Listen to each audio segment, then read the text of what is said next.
Seat पर निगाहें सबकी टिकी हुई हैं क्योंकि ऑब्वियसली जिस तरीके से चिराग पासवान खुद को कहते हैं कि वो मोदी के हनुमान हैं, तो हनुमान पर नजर तो सबकी होगी।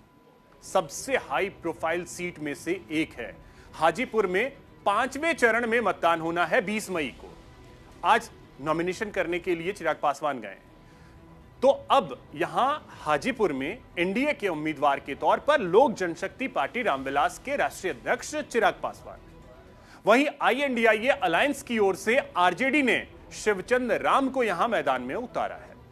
लोकसभा चुनाव 2024 का यही समीकरण है कि यहां पर सीधा मुकाबला एनडीए वर्सेस इंडिया अलायंस के बीच है।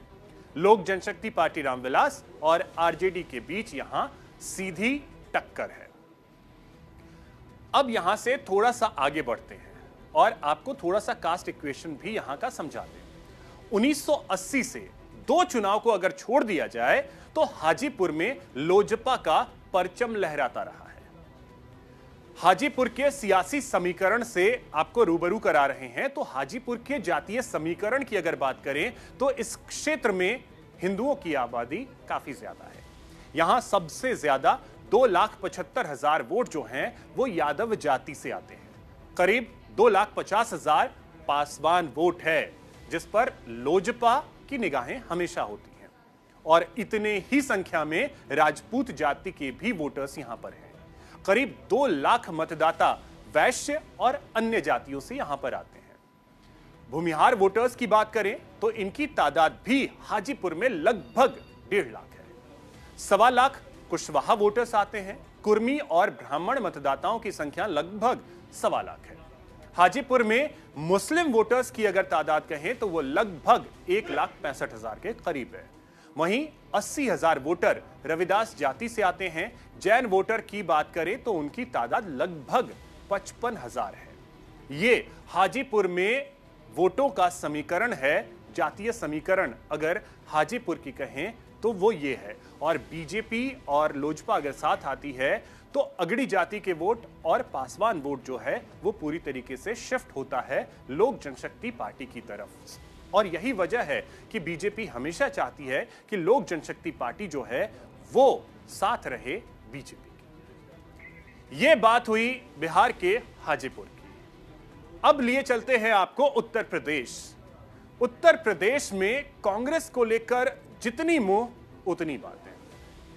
अमेठी और रायबरेली, कांग्रेस उम्मीदवार को लेकर चर्चाओं का बाजार गर्म है। अमेठी से राहुल गांधी और रायबरेली से प्रियंका गांधी। इस सवाल का सटीक जवाब अभी तक नहीं मिल पाया है।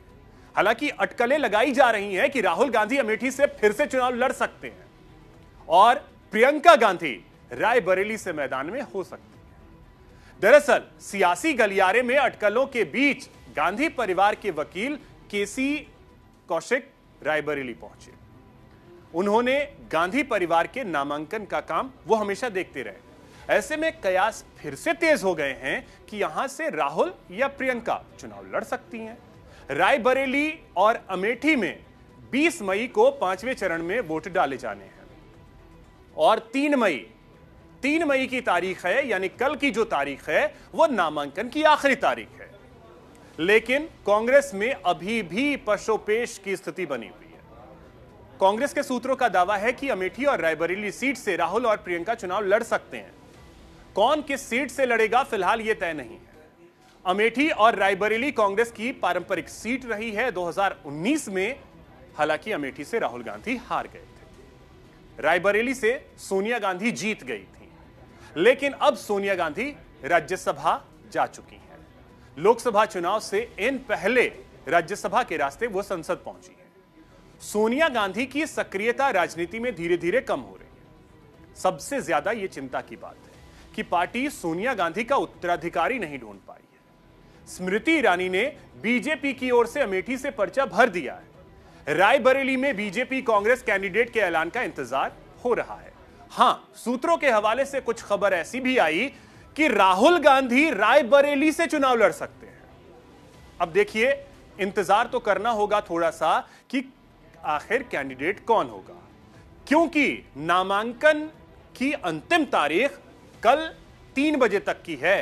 कल 3 बजे से पहले ही स्थिति जो है वो पूरी क्लियर होगी।